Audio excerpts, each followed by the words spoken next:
الحمدللہ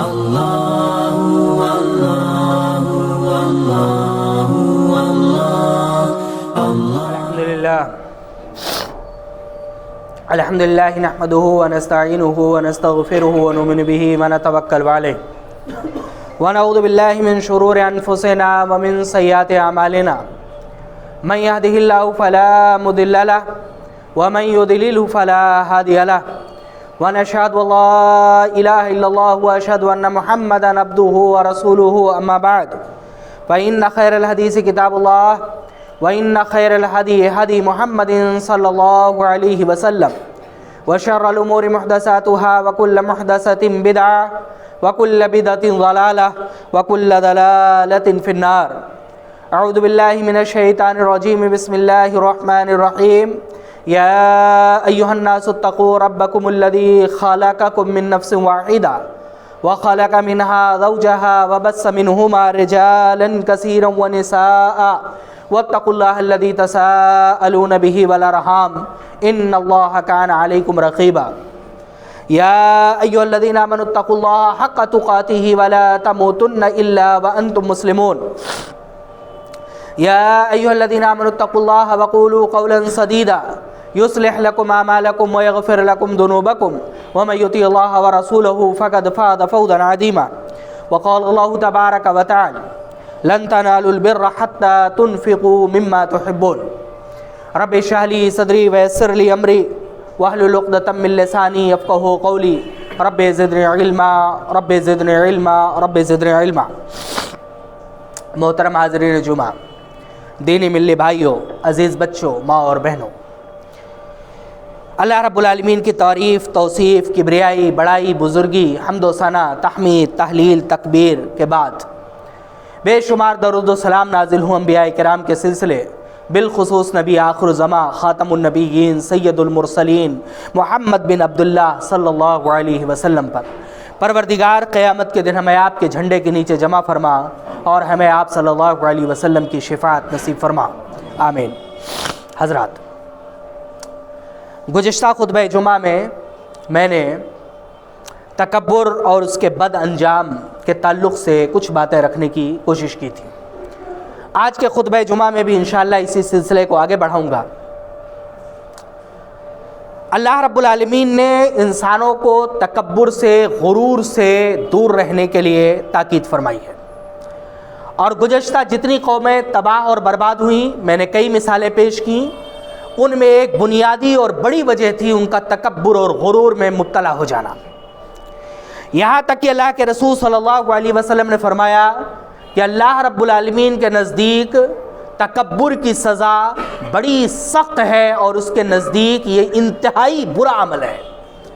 اللہ رب العالمین نے کبر کو اپنی چادر قرار دی ہے، اور جو اس چادر کو چھیننے کی کوشش کرتا ہے اللہ رب العالمین اسے تباہ اور برباد کر دیتا ہے. گزشتہ خطبہ جمعہ میں نے آپ کو بتانے کی کوشش کی تھی کہ انسان کے اندر سب سے پہلا تکبر، سب سے پہلا غرور اپنی انا اور نفس کو لے کر کے پیدا ہوتا ہے، اور تکبر سے بچنے کے لیے سب سے پہلا اور بنیادی کام کرنا ہے اپنے نفس کی اہمیت کو شریعت کے تابع کر دینا ہے. یعنی ہمارے اپنے نفس کی اہمیت، فضیلت، مقام اور درجہ ہے. ہم خاکسار نہیں ہیں، بے وقات نہیں ہے، بے حیثیت نہیں ہے، ذلت نے بے ذلیل نہیں ہے. ہم اشرف المخلوقات ہیں، اللہ رب العالمین کے محبوب ترین ہیں.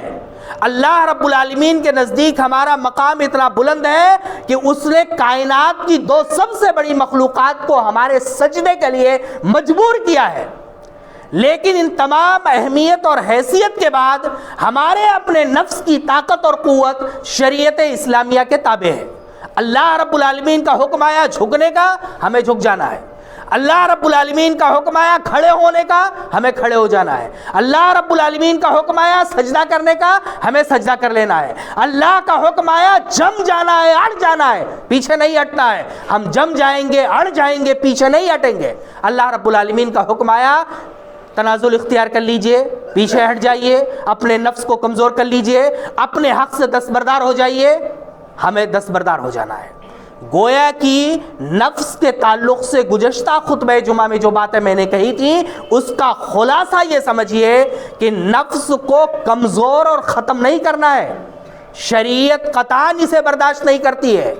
ذلیل ہونا، خاکسار ہونا، اپنے آپ کو بے وقت کر دینا شریعت کے نزدیک محبوب نہیں ہے۔ ہم اشرف المخلوقات ہیں، ہمارا مقام ہے، ہمارا درجہ ہے، ہماری حیثیت ہے، ہم سب سے بلند ہیں۔ اس احساس کے ساتھ اپنی تمام قوت اور طاقت کو یکجا کر کے شریعت اسلامیہ کے تابع کر دینا ہے۔ جہاں شریعت کہے وہاں کھڑے ہونا ہے، جہاں کہے جھکنا وہاں جھکنا ہے، جہاں کہے تنازل اختیار کرنا وہاں تنازل اختیار کرنا ہے، اور جہاں کہے ڈٹ جانا ہے، اڑ جانا ہے، وہاں ہمیں ڈٹ جانا ہے اور اڑ جانا ہے۔ یہ بنیادی چیز تھی، یا ایک طرح سے ایک تفصیلی چیز تھی۔ اس کے بعد انسانوں کے ذہن و دماغ میں تکبر کا جو دوسرا مادہ پیدا ہوتا ہے جہاں سے، وہ ہے مالیات کا شعبہ۔ انسان سب سے پہلے تکبر میں مبتلا ہوتا ہے اپنے نفس کو عظیم بنا کر کے۔ میں نے اس سلسلے میں کئی باتیں آپ کے سامنے رکھیں۔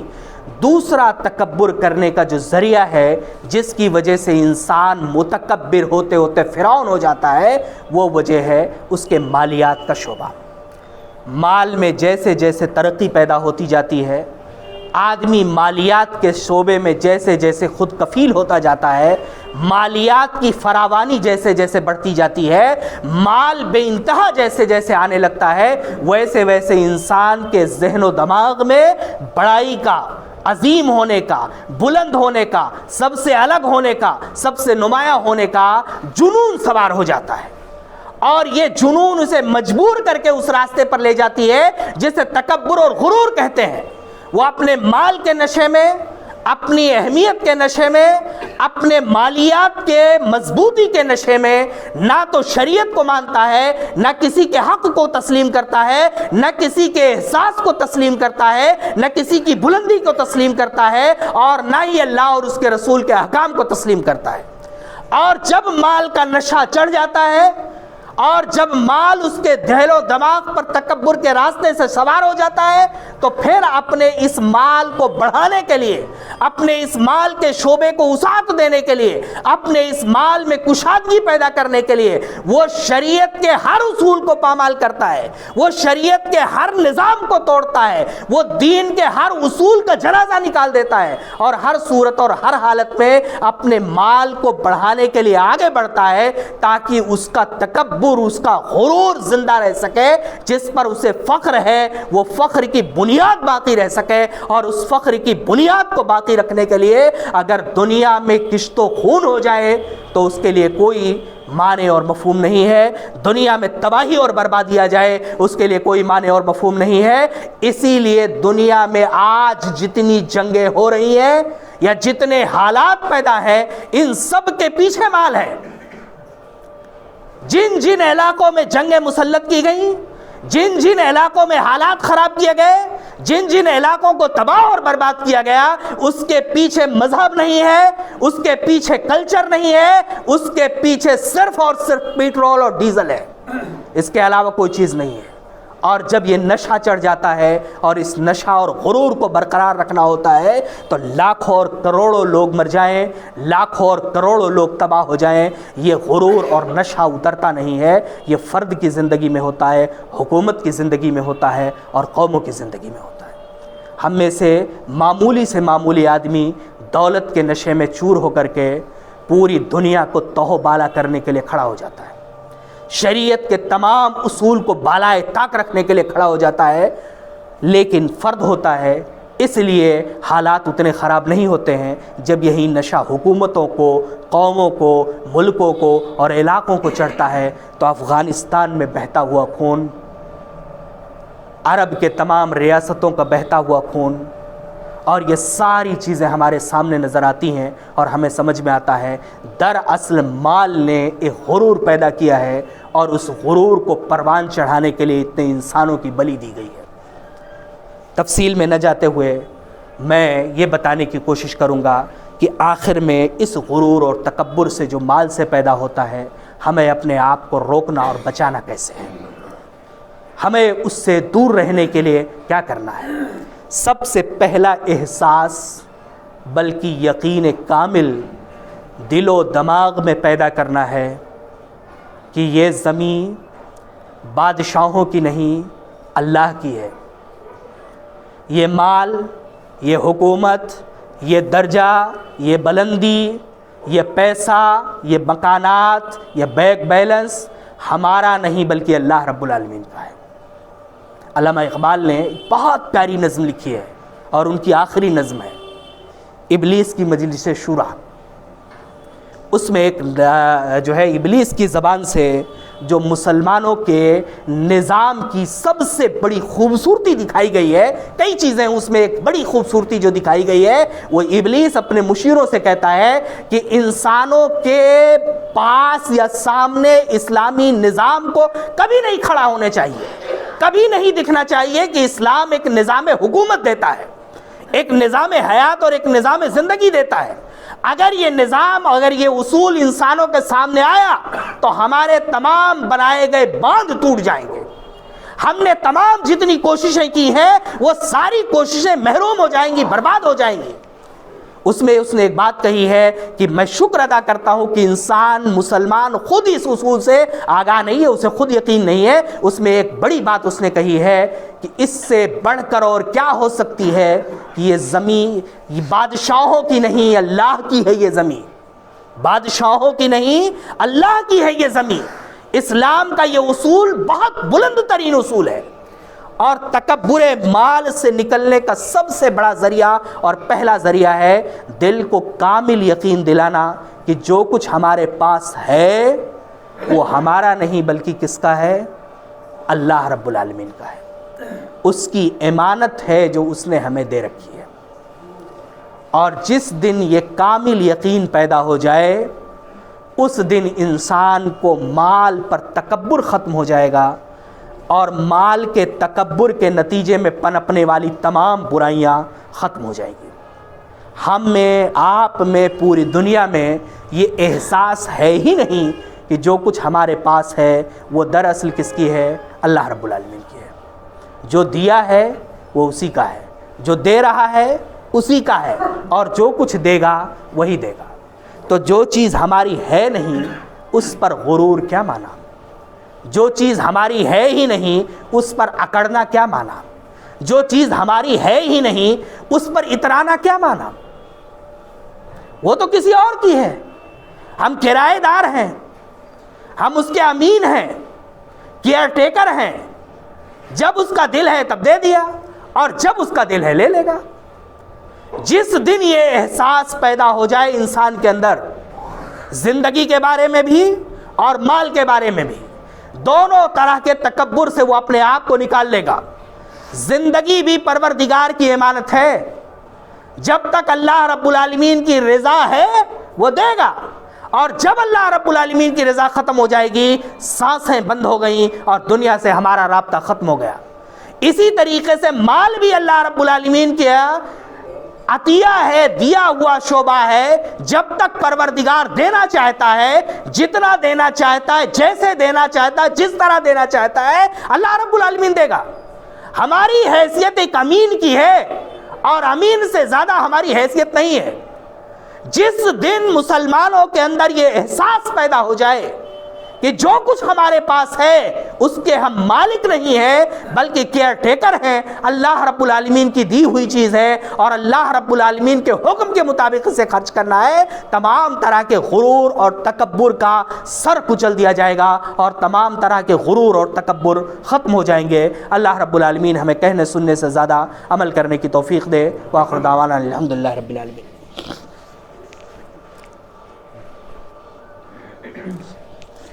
الحمدللہ نحمده ونستعینه ونستغفره ونؤمن به ونتوکل علیہ ونعوذ باللہ من شرور انفسنا ومن سیئات اعمالنا من يهده الله فلا مضل له ومن يضلل فلا هادي له ونشهد ان لا اله الا الله واشهد ان محمدا عبده ورسوله اما بعد فان خير الحديث كتاب الله وان خير الهدي هدي محمد صلى الله عليه وسلم وشر الامور محدثاتها وكل محدثة بدعة وكل بدعة ضلالة وكل ضلالة في النار۔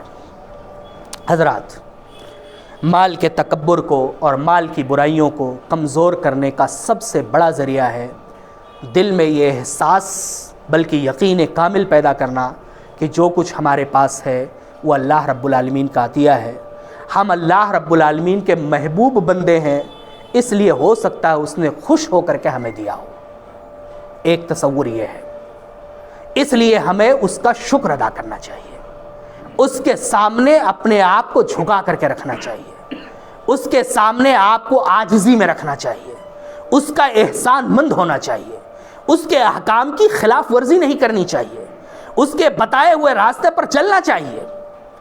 پہلا احساس ہمارے ذہن و دماغ میں یہ پیدا ہونا ہے کہ اللہ رب العالمین ہو سکتا ہے ہم سے خوش ہو گیا ہو، راضی ہو گیا ہو، ہمارے عمل سے اللہ رب العالمین پسند کر لیا ہو ہمیں، اس لیے اللہ رب العالمین ہمیں یہ مال دے رہا ہے. لہٰذا عاجزی پیدا کریں، انکساری پیدا کریں، اس کا حکم مانیں، اس کے بندوں کا خیال رکھیں. اور دوسرا یقین یہ پیدا کریں کہ ہو سکتا ہے اللہ رب العالمین ہماری کسی ادا سے ناراض ہو گیا ہے اور اللہ رب العالمین نے یہ ہمیں مال آزمانے کے لیے دیا ہے. اللہ رب العالمین نے ہماری رسی ڈھیل چھوڑی ہے ایک دن مضبوطی سے پکڑنے کے لیے. ہو سکتا ہے پروردگار نے یہ مال دے کر کے ہمیں مزید گناہوں میں مبتلا کرنے کا راستہ بنا دیا ہو سکتا ہے اللہ رب العالمین ہمیں آزما رہا ہو، ہمیں جانچ رہا ہو کہ ہم کیا کریں گے. اور ایسی صورت میں بھی ہمیں اپنی زندگی کا محاسبہ کرتا رہنا چاہیے، عاجزی اختیار کرنی چاہیے، انکساری اختیار کرنی چاہیے، اس کا حکم ماننا چاہیے، تاکہ اللہ رب العالمین اگر ہمیں آزما رہا ہے مال دے کر کے تو اس کی آزمائش میں پورا اتر کر کے اس کے محبوب ترین بندے بنے.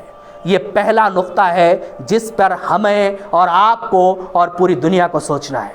اللہ رب العالمین کا مال ہے اور اس کی دو صورتیں ہو سکتی ہیں، دو وجہ سے اللہ رب العالمین نے دیا ہوگا. یا تو ہم سے بہت راضی ہے اس لیے اللہ رب العالمین نے ہمیں مال دیا ہے تاکہ ہماری نیکیوں میں اضافہ ہو، مال کے ذریعے سے اپنے درجات بلند کر سکیں، مال کے ذریعے سے اللہ رب العالمین کے محبوب ترین بندے بن سکیں. اور یا تو ہو سکتا ہے کہ اللہ رب العالمین ہم سے ناخوش ہے، اللہ رب العالمین ہماری کسی غلطی سے ناراض ہے اور ہمیں مال اس لیے دیا ہے پروردگار نے تاکہ ہمیں آزما سکے، ہمارا امتحان لے سکے، ہمیں آگے چل کر کے پکڑ سکے. اگر یہ دونوں احساس ہمارے ذہن و دماغ میں پیدا ہو گئے تو اول کام یہ ہوگا کہ مال کی محبت دل سے نکل جائے گی. اور اللہ رب العالمین نے فرمایا لن تنالوا البر حتی تنفقوا مما تحبون. البر ای الجنہ، مفسرین کہتے ہیں یہاں بر سے مراد جنت ہے. لن تنالوا البر ای الجنہ، تم جنت نہیں پا سکتے ہو یہاں تک وہ مال خرچ کرو جو تمہیں سب سے زیادہ پسندیدہ ہو. لن تنالوا البر، ہرگز جنت نہیں پا سکتے ہو حتی تنفقوا مما تحبون، یہاں تک کہ وہ خرچ کرو جو تمہارے نزدیک سب سے زیادہ پسندیدہ ہے. کیوں؟ کیونکہ سب سے پسندیدہ مال خرچ کرنے کا احساس پیدا ہو گیا اور یہ مال اللہ رب العالمین کے راستے میں لگانے کا جذبہ پیدا ہو گیا تو گویا کہ معبودان باطلہ کی سب سے مشکل ترین بت توڑ کر کے ہم نے پھینک دی، جسے خواہش نفس کہتے ہیں. اگر خواہش نفس زندہ ہے، نفس کی طاقت مضبوط ہے، نفس حاوی ہے تو مال نہیں خرچ کر سکتا ہے، محبوب مال کیسے دے گا؟ کیسے دے گا؟ اگر اس کا نفس کا خدا زندہ ہے، اندر کا خدا جس نے اسے اللہ رب العالمین کے بالمقابل خدا بنا رکھا ہے وہ طاقتور ہے، وہ زندہ ہے، تو وہ اپنے جیب سے 2 روپے نہیں دے گا. اپنے سامنے سے کھانے کی تھالی کیسے دے سکتا ہے؟ اپنا محبوب ترین مال اللہ رب العالمین کے راستے میں کیسے دے سکتا ہے؟ اور جس کے اندر خواہشات نفس اتنا کمزور ہو چکا ہے کہ وہ دنیا میں سب سے محبوب ترین جو اس کے پاس مال ہے اسے بلا روک اور ٹوک اللہ رب العالمین کے راستے میں خرچ کر دینے کی طاقت اور قوت رکھتا ہے، تو سمجھ جائیے اس کی توحید بہت مضبوط ہے. اس نے سب سے بڑے بت جو انسانوں کو شرک و کفر یعنی بربادی اور تباہی کی طرف لے جاتا ہے، اس کا نفس، اس نے اسے توڑ دیا ہے. اسی لیے اللہ رب العالمین نے فرمایا لن تنالوا البر حتی تنفقوا مما تحبون، جب تک تم اپنا سب سے پسندیدہ چیز اللہ رب العالمین کے راستے میں خرچ نہیں کرو گے ہرگز جنت نہیں پا سکتے. اور وہ سب سے پسندیدہ چیز مال نہیں ہے، مال کی محبت سے پیدا ہونے والا غرور ہے، نفس کی عظمت ہے۔ جب یہ ٹوٹے گی تب مال کی محبت کمزور پڑے گی، اور تب یہ احساس جاگے گا کہ اس مال کے ہم کیئر ٹیکر ہیں، مالک نہیں ہیں۔ لہٰذا جس کی ملکیت ہے اس کی ملکیت میں دے کر کے اسے راضی کر لے، اس کے غصے اور غضب کو بجھا دے، اس سے بڑی دولت کیا ہے؟ اس پر ہم اللہ رب العالمین کا شکر ادا کریں گے۔ اگر ہمارے اندر یہ احساس پیدا ہوا کہ پروردگار نے یہ مال ہمیں اس لیے دیا ہے تاکہ ہم اور نیکی کریں، ہم سے راضی ہے، تو ہمارے اندر یہ احساس پیدا ہوگا نفس کے کمزور ہونے کی صورت میں کہ اس پروردگار نے ہمیں کروڑوں کی دولت دی ہے، تو کیوں نہ یہ دولت خرچ کر کے اسے راضی کر لیں، کیوں نہ یہ دولت دے کر کے اسے راضی کر لیں، کیوں نہ اس دولت کی وجہ سے اس کی خوشنودی حاصل کر لیں۔ اور اگر یہ احساس پیدا ہو جائے کہ ہو سکتا ہے پروردگار یہ دولت ہمیں آزمانے کے لیے دیا رہا ہے، تو پھر ایسی صورت میں انسان سوچے گا میرا کیا ہے، مال میرا ہے نہیں ہے، اسی کا ہے نا، اس نے دیا ہے، تو کیوں نہ یہ مال خرچ کر کے اللہ رب العالمین کے غضب کو بجھا دیں، اللہ رب العالمین کی غضب سے اپنے آپ کو بچا لیں، اپنے آپ کو اللہ رب العالمین کے غصے سے بچا لیں، اپنے آپ کو اللہ رب العالمین کے جہنم سے بچا لیں۔ اسی لیے اللہ رب العالمین نے فرمایا لن تنالوا البر حتی تنفقوا مما تحبون۔ آج امت محمدیہ کے افراد نیچے سے لے کر کے اوپر تک مال کی محبت میں ایسے دیوانے ہو گئے ہیں کہ تمام اصول، تمام قواعد، تمام ضوابط شریعت کے تہو بالا ہو کر کے رہ گئے ہیں۔ ہر ایک آدمی مال کی محبت میں ایسا پاگل ہوا کہ شریعت اسلامیہ کے اصول بھول گیا، اور جس سے زندگی میں تباہی اور بربادی آ گئی۔ اللہ کے رسول صلی اللہ علیہ وسلم نے فرمایا، بارہا میں یہ روایت سنا چکا ہوں، صرف ایک بار اور سناتا ہوں یا سنانے کی کوشش کرتا ہوں۔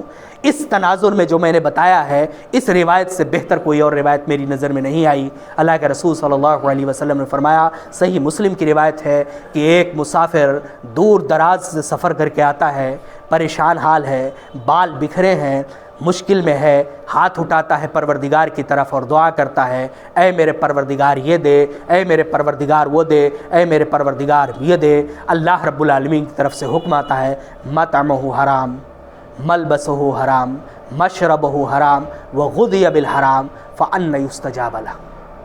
تیرا کھانا حرام، تیرا پینا حرام، تیرا کپڑا حرام، تیری پرورش حرام مال سے ہوئی ہے، اللہ رب العالمین تیری دعا کو کیسے قبول کرے؟ اللہ کے رسول صلی اللہ علیہ وسلم نے ہمیں اللہ رب العالمین کے دیے ہوئے مال کے ذریعے اس کی خوشنودی حاصل کرنے کے لیے کہا تھا، اور تمام عزت، تمام مقام، تمام درجے، تمام سربلندی یہ اللہ رب العالمین کی ہے، اس کے مرضی کے بغیر نہیں مل سکتی ہے، اللہ رب العالمین کی رضا کے بغیر نہیں مل سکتی ہے۔ چاہے اللہ رب العالمین آزمانے کے لیے دے تاکہ بعد میں پکڑ سکے، اور یا اللہ رب العالمین راضی ہو کر کے دے۔ اور ہم نے اللہ رب العالمین سے مالیات کی محبت میں اور مالیات کی محبت کے تئیں پیدا ہونے والے غرور میں مبتلا کر کے رب العالمین سے رابطے کا سب سے بڑا ذریعہ توڑ کر کے تباہ کر کے ختم کر دیا ہے۔ غور کیجئے، خود ہی سوچئے اور خود ہی احساس کیجئے کہ ہم میں سے کتنے افراد جب ہاتھ اٹھا کر کے پروردگار کے دربار میں دعا کرتے ہوں گے تو یہ صدا اوپر سے آتی ہوگی، مطعمہ حرام، مشربہ حرام، ملبسہ حرام، وغذی بالحرام۔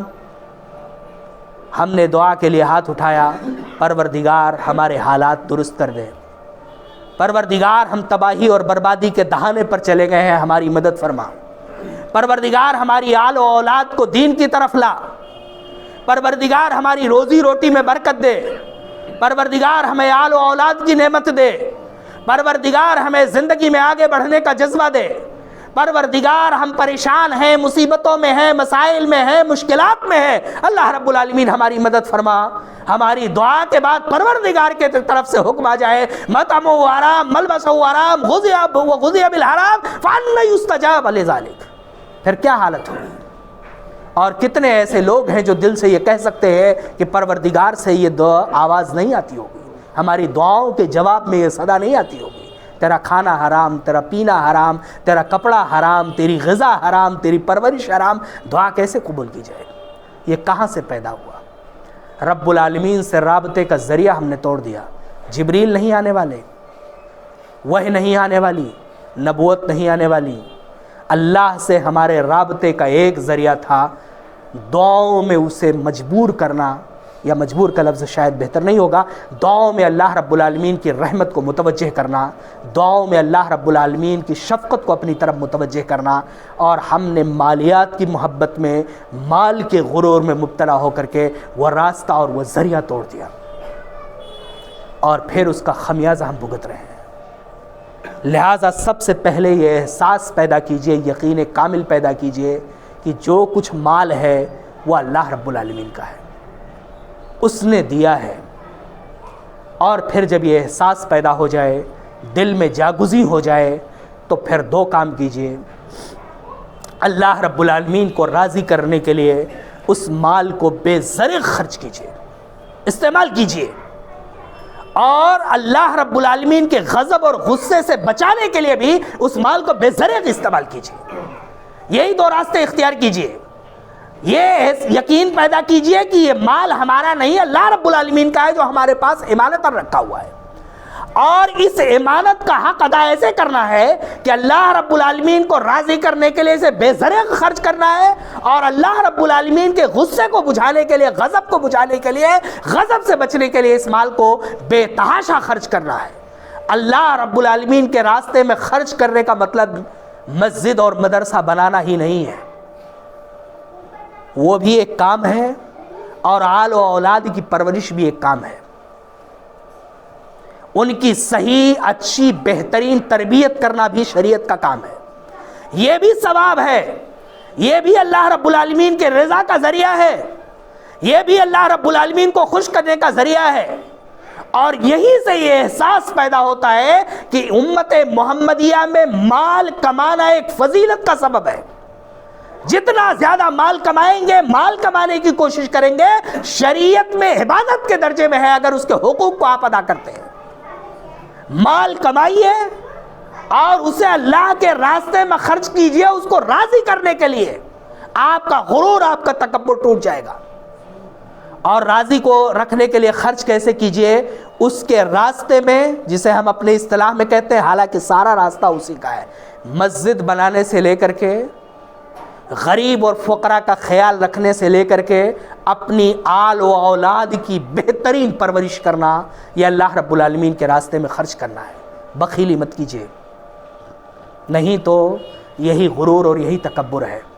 فقیر مانگنے آیا، اسے نہیں دیا تو گویا کہ آپ کے اندر غرور اور تکبر ہے، اور آل و اولاد کو ضرورت تھی اور آپ نے مال نہیں کمایا تو مجرم ہے، اور مال رکھنے کے باوجود بھی ان کی ضرورتوں کو پورا نہیں کیا تو گویا کہ اللہ رب العالمین کے راستے میں خرچ نہیں کیا۔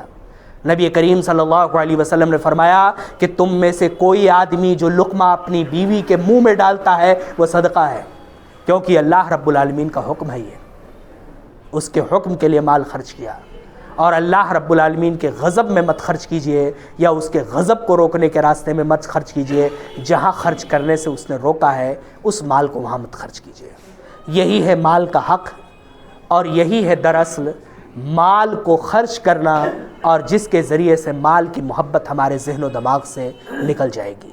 خلاصے کے طور پر یہ کہ سب سے پہلے احساس پیدا کرنا ہے کہ یہ مال ہمارا نہیں بلکہ اللہ رب العالمین کا ہے، اور اس مال کو ہمیں اللہ رب العالمین کو دو طریقوں سے لوٹا دینا ہے۔ ایک یہ کہ جہاں اس نے خرچ کرنے کے لیے کہا ہے وہاں بلا سوچے سمجھے خرچ کریں گے، اور اللہ رب العالمین نے جہاں جہاں خرچ کرنے سے روک دیا ہے وہاں 1 روپیہ بھی بہت ہے، مال کا 1 ذرہ تک خرچ نہیں کریں گے، یہ یقینی بنائیں گے۔ اور یہ یقین دونوں بنا لیجئے، دل سے مال کی محبت نکل جائے گی، اور اس کے ذریعے سے پیدا ہونے والا غرور بھی نکل جائے گا، اور ہم مالیات کے سلسلے میں پاک اور صاف ہو جائیں گے۔ آج امت مال کی تباہی اور بربادی کو لے کر کے بہت پریشان ہے۔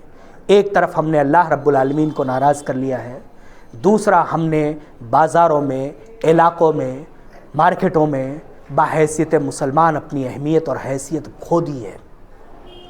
ایک زمانہ تھا جب کہا جاتا تھا کہ مسلمان ہے تو جھوٹ نہیں بولے گا، مسلمان ہے تو بے ایمانی نہیں کرے گا، مسلمان ہے تو چوری نہیں کرے گا، کیونکہ مسلمان کے دل میں یہ احساس تھا کہ مال اللہ کا ہے اور جتنا مقدر میں ہے اتنا ہی دیتا ہے، تقدیر سے زیادہ ایک پیسہ نہ ملا ہے اور نہ مقدر سے زیادہ ایک پیسہ ہمارے ہاتھ سے گیا ہے۔ لہٰذا مسلمان کا ایک اعتبار تھا، مال کی محبت نے وہ اعتبار ہم سے چھین لیا ہے، اور اس اعتبار کے چھن جانے کی وجہ سے آج ہم تباہی اور بربادی کے اور مزید قریب چلے گئے ہیں۔ لہٰذا ہمیں ہر صورت، ہر حالت میں اپنے آپ سے مال کی محبت کو نکالنا ہے۔ مال کی محبت کے نکالنے کا مطلب قطعاً یہ نہیں ہے کہ مال مت کمائیے، مال کے نکالنے کا مطلب یہ ہے کہ مال خوب کمائیے، اسے اللہ کے راستے میں خرچ کیجئے، اور ان راستوں میں قطعاً مت خرچ کیجئے جہاں اللہ رب العالمین نے خرچ کرنے سے منع کیا ہے۔ مال کی محبت دل سے نکالنے کا مفہوم اور مطلب یہ ہے۔ اللہ رب العالمین ہمیں کہنے سننے سے زیادہ عمل کرنے کی توفیق دے۔ اللہ رب العالمین ہمیں اپنے مالیات کے شعبے کو منظم کرنے، شریعت اسلامیہ کے تابع کرنے کی توفیق دے۔ اللہ رب العالمین ہمیں جب تک اس دنیا میں زندہ رکھ، ایمان، اسلام اور دین پر زندہ رکھ۔ پروردگار جب ہمارا خاتمہ ہو تو دین پر، ایمان پر اور اسلام پر ہو۔ اللہ رب العالمین ہم میں جو بیمار ہیں انہیں شفائے کلی عطا فرما۔ اللہ رب العالمین ہم میں جو انتقال کر گئے ان کی قبروں کو نور سے بھر دے، انہیں جنت الفردوس میں اعلیٰ سے اعلیٰ مقام دے۔ اللہ رب العالمین ہمیں ہمت دے، حوصلہ دے، توفیق دے کہ اپنے بزرگوں کی وراثتوں کی حفاظت کر سکیں۔ پروردگار ہمیں ہمت دے، حوصلہ دے، توفیق دے کہ اپنے آئندہ آنے والی نسلوں کو دین کے لیے، ایمان کے لیے، اسلام کے لیے مخلص بنا سکیں۔ اللہ رب العالمین ہماری صفوں میں اتحاد دے، اتفاق دے، ہمیں دین کے لیے اکٹھا ہونے اور دین کے لیے قربانی دینے، دین کے لیے آگے آنے کی توفیق دے۔ وآخر دعوانا الحمدللہ رب العالمین۔ اللہم صلی علی محمد وعلی آل محمد کما صلیت علی ابراہیم وعلی آل ابراہیم انک حمید مجید۔ اللہم بارک علی محمد وعلی آل محمد کما بارکت علی ابراہیم وعلی آل ابراہیم انک حمید مجید۔ ان اللہ یامرکم بالعدل والإحسان وإیتاء ذی القربى وینہی عن الفحشاء والمنکر والبغی یعظکم لعلکم تذکرون۔ اذکروا اللہ یذکرکم واستجب لکم ولذکر اللہ تعالی واولی وجل واتم واکبر۔